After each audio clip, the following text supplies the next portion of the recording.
আসসালামু আলাইকুম সবাইকে ওয়েলকাম করছি যুবরাজ খান আবির। আশা করি সবাই বেশ ভালো আছেন। ব্রাজিলিয়ানরাই আসলে ব্রাজিলের ভালো চায় না, তো এটা তো অনেক আগেই বলছি যে ব্রাজিলিয়ানরাই চায় না যে ব্রাজিল বিশ্বকাপ জিতুক। ঘটনাটা কি হয়েছে আমি একটু বলি। আপনারা তো অলরেডি জানেন যে ডেভিড আনচেলত্তিকে কোচ হিসেবে চাই বোটাফোগো। বোটাফোগো ক্লাব বিশ্বকাপে তারা যখন হেরে গেছে পালমেরাসের কাছে, হারার পর তাদের কোচকে তারা কি করছে, স্যাক করছে।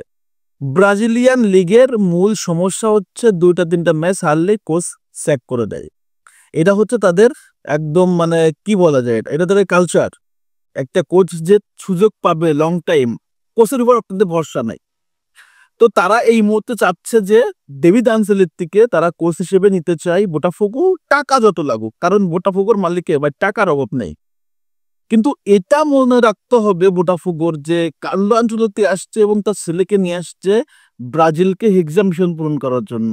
তো বোটাফোগোর যেহেতু একটা ফেডারেশন, তাদের উচিত যে ব্রাজিলকে সাপোর্ট করা। তারা কিভাবে ব্রাজিলের কোচিং প্যানেলের ভিতরে খোঁচাখুচি করে, এটা কি কোনোভাবে ঠিক? কোনোভাবেই ঠিক না। যদি তারা ব্রাজিলের ভালো চাইতো তাহলে তারা কিন্তু এই কাজটা বা এই অফারটা চিন্তাই করতো না। এখন মোটামুটি যতটুকু শুনলাম যে ডেভিড আনচেলত্তির সাথে নাকি কথাবার্তা হয়েছে এবং পজিটিভ একটা নিউজ হয়তো বা তারা দিতে পারে যে ডেভিডকে তারা কোচ হিসেবে চায়। যে ডেভিড আনচেলত্তি বাইরের ইউরোপের অনেকগুলো ক্লাবের অফারগুলোকে সে খুব একটা আমলে নেয় নাই। তার টার্গেট ছিল বাবার সাথে কাজ করার আরো কিছুদিন। কারণ David Ancelotti Bayern Munich, Napoli, তারপর হচ্ছে এভারটন, লাস্ট রিয়াল মাদ্রিদের বাবার সাথে কিন্তু সহকারী কোচ হিসেবে কাজ করছে এবং কার্লোর খুব সংস্পর্শ থেকে সে কোচিং এর মোটামুটি হাতে খড়ি কমপ্লিট। এখন যে কোনো দলের সে কোচিং করতে পারে অনায়াসে। তবে তার বাবা চাচ্ছে যে শেষ সময় এসে ব্রাজিলের দায়িত্বে যেহেতু আসছে, এই সময় ডেভিডকে তার সাথে থাকতে এবং এই হেক্সা মিশনে সে যেন তার সফর সঙ্গী হয়। কিন্তু কিসের কি, ওইদিকে বোটাফোগো খোঁচাখুচি শুরু করছে। এখন যা হোক, যদি ডিলটা হয়, যদিও অনেক বড় অ্যামাউন্ট অফার দেয়, তা যে কেউ ভাই অ্যাগ্রি হয়ে যাবে। সো যদি ডেভিড আনচেলত্তি এই ডিলটাতে অ্যাগ্রি হয়, হয়তোবা কার্লোর সাথে তার বাবার সাথে ডিল হতে পারে এবং বোটাফোগোর সাথে ডিল হতে পারে এমন ভাবে, যেহেতু ব্রাজিলের খেলাগুলো সব সময় হয় না এবং বোটাফোগো যেহেতু আসলে লিগ খেলে, তো তাদের তো রেগুলারলি থাকবে। তো এমন হয় যেমন ফার্নান্দো দিনিজ একসময় ব্রাজিলের কোচ হয়েছিল, সাথে আবার ফ্লুমিনেন্সের কোচ ছিল, মনে আছে আপনাদের? এর আগে আবার রেমন মেনেজেস ছিল ব্রাজিলের কোচ, আবার অনূর্ধ্ব-20-এরও কোচ।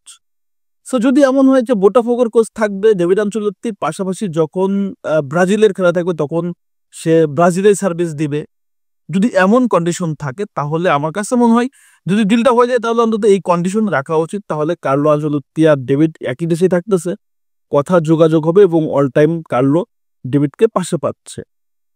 যদি ডিলটা একদমই না হয় তাহলে আমার কাছে মনে হয় সবচেয়ে ভালো হয় ডেভিড আনচেলত্তি এই মুহূর্তে তার, আমার কাছে মনে হয় অন্য জায়গায় ফোকাস দেওয়া হচ্ছে।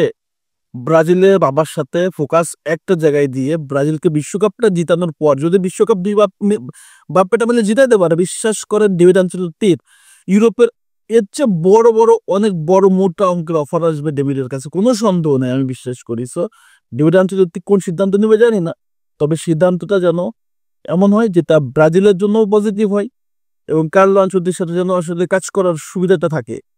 আর বোটাফোগো এটা শুরু করছে, তাদের যে টাকা পয়সা ভাই, এটা যে কোনো সময় ডিল করে ফেলতে পারে। তো ডিলটা যদি হয় তাহলে যেন এমনটা হয় যে যদি বোটাফোগোর করছে হয়, তাহলে সে কার্লোর সাথে যেন কাজ করতে পারে। তবে বোটাফোগোর কোচ হলে কার্লো, ডেভিড নতুন ভাই ইউরোপে কোচিং করাইছে, সে ব্রাজিলিয়ান লিগে করায় নাই, এসেই ধুম করে যদি ভালো করতে না পারে স্যাক করে দিবে। এই বিষয়টাও তাকে কিন্তু মাথায় রাখতে হবে যে আমি যে কোনো সময় স্যাক করতে পারি। সো দেখা যাক, এখনো পর্যন্ত ডিলটার ওভারঅল মিলে কোনো পজিটিভ আপডেট আসে নাই, তবে আসবে বলে মনে করতেছি। লেটস সি কি হয়, দেখা যাক। সো আপডেট আসলে অবশ্যই আপনাদের সাথে শেয়ার করব। তো এই ডিলটা না হইলে বা হইলে কি হয়, আপনাদের মতামত কি কমেন্টস করবেন। ধন্যবাদ সবাইকে।